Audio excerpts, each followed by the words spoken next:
እንደ አውሮፓውያኑ አቆጣጠር ሚያዝያ 2026 እስራኤል በታሪኳ ታይቶ በማይታወቅ አገሪቱን ከመሰረቷ በሚያናውጥና ሕዝቧን ለሁለት በሚሰነጥቅ እጅግ አስፈሪ የፖለቲካዊና ማህበራዊ ቀውስ ውስጥ ወድቃለች። የቴል አቪቭ ጎዳናዎች፣ የኢየሩሳሌም አደባባዮችና የሃይፋ የንግድ ማዕከላት በቁጣ በሚነድ የሰው ባህር ተጥለቅልቀዋል። ይህ ተራ ህዝባዊ ተቃውሞ ሳይሆን ለብዙ አስርተ ዓመታት በከርሰ ምድር ውስጥ ሲብላላ የቆየው የእስራኤል የውስጥ ቅራኔ የፈነዳበት የታሪክ አጋጣሚ ነው። ጠቅላይ ሚኒስትር ቤንያሚን ኔታንያሁ በታሪካቸው እጅግ አስቸጋሪውና ምናልባትም የመጨረሻው ሊሆን የሚችል የፖለቲካ የሞት ሽረት ትግል ውስጥ ይገኛሉ። የሀገሪቱ ከፍተኛ ፍርድ ቤት የሃይማኖት ኃይሎች፣ ተቃዋሚ ፖለቲከኞችና በየሳምንቱ አደባባይ የሚወጣው በሚሊዮኖች የሚቆጠር ህዝብ በፈጠሩት ታላቅ አዙሪት ውስጥ እስራኤል እንደ አገር የመቀጠል አቅሟን እየፈተነች ነው።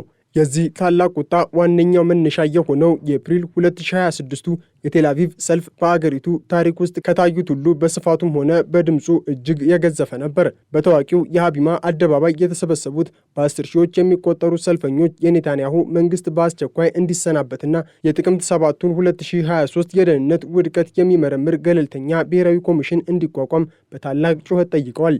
ሰልፈኞቹ ለሀገሪቱ ውርደትና ለንጹሐን ደም ተጠያቂ ኔታንያሁ ነው የሚል መፈክሮችን በማንገብ የፖሊስን የኃይል እርምጃ በመጋፈጥ አደባባዩን ሲያናውጡት አድረዋል። ይህ ተቃውሞ የፖለቲካ ቡድኖች ጥሪ ብቻ ሳይሆን ልጆቻቸውን በጦርነት ያጡ ቤተሰቦች፣ የታጋቾች ዘመዶችና የወደፊት ሕይወታቸው ያሳሰባቸው ወጣቶች የጋራ ጩኸት መድረክ ሆኗል። በተለይም በቴል አቪቭ የሚገኘው የሃንጋሪ ኤምባሲ ፊት ለፊት የተደረገው ሰልፍ ተምሳሌታዊ ትርጉም ነበረው። ሰልፈኞቹ የሃንጋሪው ፈላጭ ቆራጭ መሪ ቪክቶር ኦርባን በህዝብ ግፊት ከስልጣን መወገዱን በማወደስ ኔታንያሁም ተመሳሳይ የህዝብ ፍርድ እንደሚጠብቃቸው በማስጠንቀቅ ታሪካዊ መልእክት አስተላልፈዋል። ይህ የሚያሳየው የእስራኤል ህዝብ ኔታንያሁን እንደ ተራ ፖለቲከኛ ሳይሆን ዲሞክራሲን ወደ አምባገነንነት የሚቀይሩ አደገኛ መሪ አድርጎ መፈረጁን ነው። በዚህ ታላቅ ህዝባዊ ማዕበል መሃል የቤንያሚን ኔታንያሁ የግል የህግ ጦርነት ሌላው አገሪቱን የሚያንቀጠቅጥ ትልቅ አጀንዳ ሆኖ ቀጥሏል። ለዓመታት ሲጎተት የቆየው የሙስና የታማኝነት ማጉደልና የጉቦ መቀበል ክስ አሁን ላይ ወደ ወሳኝና የመጨረሻ ምዕራፍ ተሸጋግሯል። ኔታንያሁ በግላቸው ፍርድ ቤት ቀርበው ምስክርነት ሊሰጡበት የነበረው የዛሬው የፍርድ ቤት ውሎ ፕሮግራም ሊጀመር ጥቂት ደቂቃዎች ሲቀሩ በድንገት መሰረዙ በአገሪቱ የፍትህ ስርዓት ላይ ታላቅ መደናገጥን ፈጥሯል። የኔታንያሁ ጠበቆች ያቀረቡት የጊዜ ማራዘሚያ ጥያቄ ህዝቡን ይበልጥ ያስቆጣ ሲሆን ጠቅላይ ሚኒስትሩ ህግን ለማምለጥ ፍርድ ቤቱን እያገቱ ነው የሚል ሰፊ ትችት አስነስቷል። ኔታንያሁ እስራኤልን በመሩበት ረጅም ዘመን ውስጥ ለመጀመሪያ ጊዜ እንደ ወንጀለኛ በፍርድ ቤት አግዳሚ ወንበር ላይ ተቀምጠው መታየታቸው ለደጋፊዎቻቸው የሐዘን፣ ለተቃዋሚዎቻቸው ደግሞ የድል ምልክት ሆኗል። በዚህ መሃል የሀገሪቱ ፕሬዝዳንት አይዛክ ሄርዞግ ለኔታንያሁ የይቅርታ ጥያቄ ምላሽ ከመስጠታቸው በፊት በአቃቢ ህግና በኔታንያሁ መካከል የጥፋተኝነት ድርድር እንዲደረግ ጥሪ ማቅረባቸው ጉዳዩን ወደ ከፋ የፖለቲካ ድርድር ቀይሮታል። የአሜሪካው ፕሬዝዳንት ዶናልድ ትራምፕ የኔታንያሁ ክስ እንዲቋረጥ እና ይቅርታ እንዲደረግላቸው በሚያደርጉት ግፊት በዓለም አቀፍ ማህበረሰብና በእስራኤል የፍትህ አካላት መካከል ያለውን ቅራኔ አጋፍጦታል። ኔታንያሁ በአንድ በኩል በዓለም አቀፉ የወንጀለኞች ፍርድ ቤት በጦር ወንጀል የሚፈለጉ፣ በሌላ በኩል ደግሞ በሀገር ውስጥ በሙስና የሚፋለሙ መሪ ሆነው መገኘታቸው እስራኤልን በዓለም ፊት የዲፕሎማሲያዊ ቀውስ ተምሳሌት አድርጓታል። ይሁን እንጂ በአሁኑ ወቅት እስራኤልን ወደ መፈራረስና ወደ ውስጣዊ ጦርነት እየመራት ያለው እጅግ አደገኛና ስስ የሆነው ጉዳይ የአልትራ ኦርቶዶክስ ወይንም ሀሬዲ ማህበረሰብ ወጣቶች የውትድርና ግዴታ ጉዳይ ነው። በእስራኤል ታሪክ ውስጥ የሃይማኖት ትምህርት ቤት ተማሪዎች ከውትድርና ነፃ የመሆን መብት ለብዙ አስርት ዓመታት ያለ ቅሬታ ሲሰራበት የቆየ ቢሆንም አሁን ግን የአገሪቱ ከፍተኛ ፍርድ ቤት ይህንን አድሎ የሚቀይር ታሪካዊና አስደንጋጭ ውሳኔን አሳልፏል። ፍርድ ቤቱ በሰጠው ውሳኔ ውትድርናን እምቢ የሚሉ የሀሬዲ ወጣቶች መንግስት የሚሰጣቸውን ልዩ ልዩ የኢኮኖሚ ድጎማዎችና ጥቅማጥቅሞች እንዲያጡ አዟል። ይህ ውሳኔ የህፃናት ማቆያ ድጎማዎችን፣ የመኖሪያ ቤት ግዢ ቅናሾችንና የህዝብ ትራንስፖርት አገልግሎቶችን የሚነካ በመሆኑ በአልትራ ኦርቶዶክስ ማህበረሰብ ዘንድ ታላቅ የቁጣ እሳትን አቀጣጥሏል። ፍርድ ቤቱ ፖሊስም ውትድርናን የሚሹ ወጣቶችን በኃይል እንዲያስርና የወንጀል ምርመራ እንዲጀምር ማዘዙ ጉዳዩን ወደ መቃብር የደረሰ ፍጥጫ አሸጋግሮታል። ከምንታጠቅ እንሞታለን የሚሉ መፈክሮችን ያነገቡ በ10 ሺዎች የሚቆጠሩ የሀሬዲ ወጣቶች በኢየሩሳሌም የሚያ ሻሪም ሰፈር በቀሰቀሱት አመፅ ከፖሊስ ጋር እጅግ ደም አፋሳሽ ግጭት ውስጥ ገብተዋል። ፖሊስ ሰልፈኞችን ለመበተን የፈረሰኛ ኃይልና የውሃ መድፍ መጠቀሙ ሃይማኖታዊ ማህበረሰቡን ይበልጥ አስቆጥቶታል። ይህ የፍትህ ስርዓቱ ውሳኔ የኔታንያሁ ጥምር መንግስት ህልውና ላይ የደቀነው የመጨረሻው የሞት አደጋ ነው።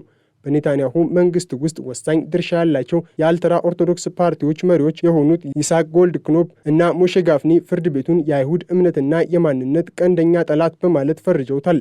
እነዚህ ፓርቲዎች ኔታንያሁ በአስቸኳይ ለሐሬዲ ወጣቶች የውትድርና ነጻነት የሚሰጥ ሕግ ካላጸደቁ ከጥምር መንግስቱ እንደሚወጡ በይፋ ዝተዋል።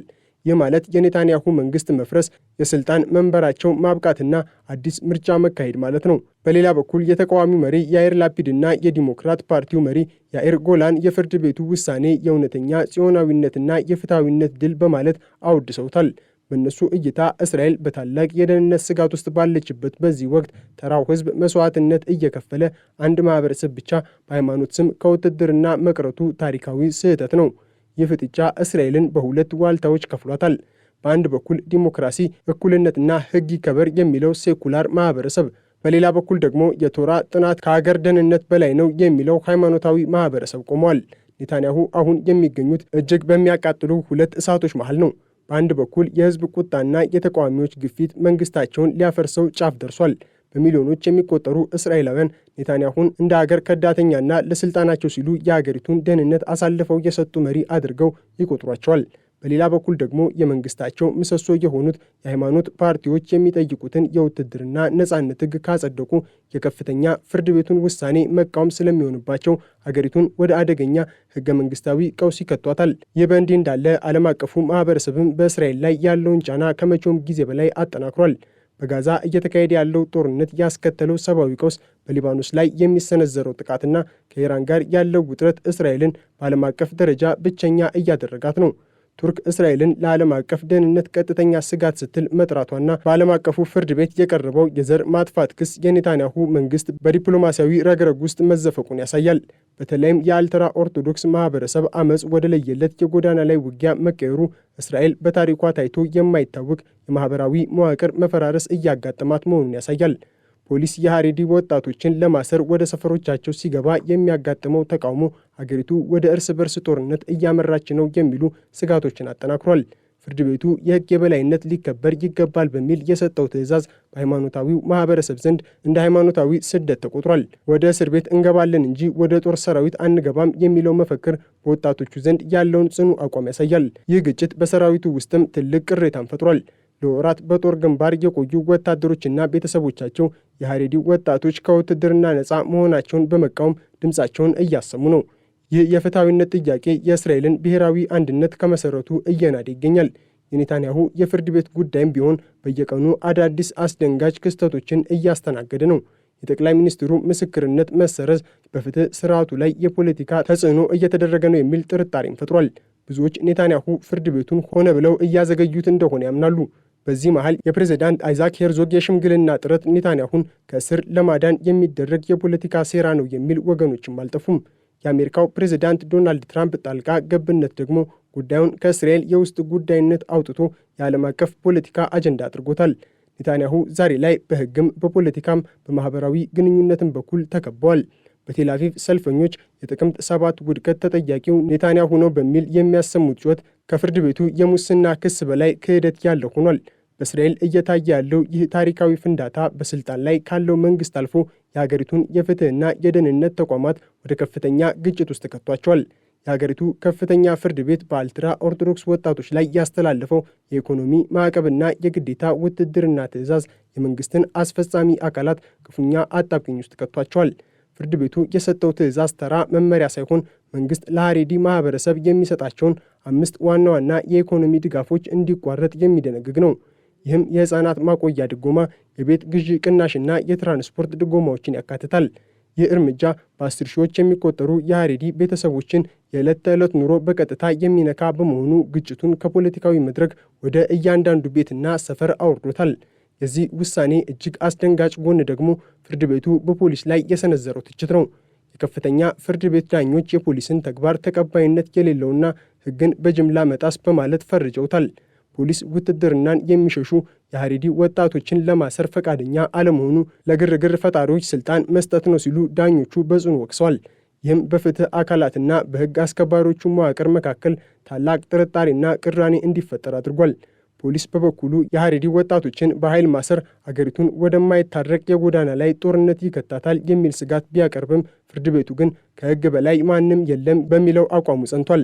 ይህ ፍጥጫ እስራኤልን ወደ ሕገ መንግስታዊ ቀውስ ዋዜማ አድርሷታል።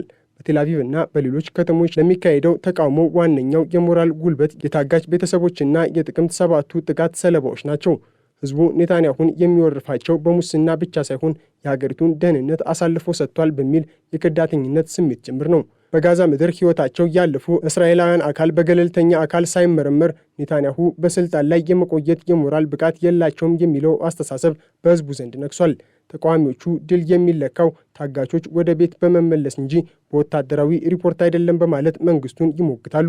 ኔታንያሁ ግን ይህንን ጥያቄ ሆነ ብለው ወደ ጎን በመተው ምርመራው ቢካሄድ በመሃል ጦርነት ላይ ለጠላት መረጃ ይሰጣል የሚል ሰንካላ ምክንያትን ሲያቀርቡ ይስተዋላል። ይህ ደግሞ ህዝቡ በመሪው ላይ ያለውን እምነት ሙሉ በሙሉ እንዲያጣ አድርጎታል። በሰልፎቹ ላይ የሚታዩትና ልጆቻቸውን በጦርነት ያጡ እናቶች የሚያሰሙት ሰቆቃ በሀገሪቱ ውስጥ ያለውን የህሊና ቁስል ፍንትው አድርጎ ያሳያል። ኔታንያሁ የራሳቸውን የፖለቲካ ህልውናን ለመጠበቅ ሲሉ የሀገሪቱን የወደፊት ዕጣ ፈንታ ቁማር ላይ ጥለውታል የሚለው ክስ ዛሬ በእያንዳንዱ እስራኤላዊ ልብ ውስጥ የሚመላለስ እውነት ሆኗል።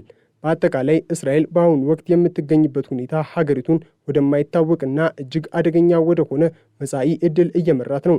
የቴል አቪቭ ሰልፈኞች ዲሞክራሲን እንታደጋለን በሚል በሚያሰሙት የነጻነት ጩኸትና የአልትራ ኦርቶዶክስ ማህበረሰብ ሃይማኖታችንንና ቶራችንን አንለቅም በሚል በሚያሳዩት ጽናት መካከል ያለው ልዩነት እስራኤል እንደ አንድ አገር የመቀጠል አቅሟን በእጅጉ እየፈተነው ይገኛል።